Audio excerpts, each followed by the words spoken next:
Meghan Markle's full royal title is Her Royal Highness the Princess Henry, Duchess of Sussex, Countess of Dumbarton, Baroness Kilkeel.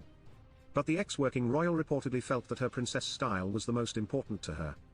It's important to be thoughtful about it because, even with the Oprah interview, I was conscious of the fact that there are little girls that I meet, and they're just like, oh my god, it's a real-life princess, the Duchess shared in a 2022 interview.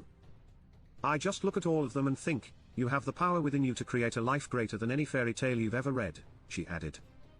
I don't mean that in terms of you could marry a prince one day.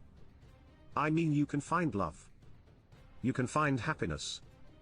You can be up against what could feel like the greatest obstacle and then you can find happiness again. Although Meghan is technically a princess, royals are expected to use and be known by their primary titles, which for her is Duchess of Sussex. Meghan and Prince Harry could have flourished in King Charles III's new Carolean era, but reportedly opted for monetized, tell-alls and the fleeting unpredictability of Hollywood instead. The whole kind of royal machine, if you like, is a team effort, and I just think it's very sad because Harry and Meghan had such potential, author Robert Hardman told an outlet. Harry writes in his book Spare how no one will return his calls and he can't get through to anyone, and it's just all about me, Hardman added. And now, when we do tend to hear from them on a royal matter, it's just to say how miserable they were being royal. The author of Charles III, New King, New Court.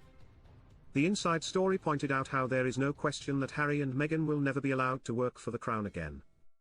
I can't envisage a situation where they're back as part of the royal working unit, but I can certainly see it becoming a kind of normal thing for them to keep coming back. Even though the Duke and Duchess of Sussex's often acrimonious split with the monarchy led to royal and Sussex supporter divisions, some royal analysts, such as Hardman, feel that there is a bittersweetness to the parting.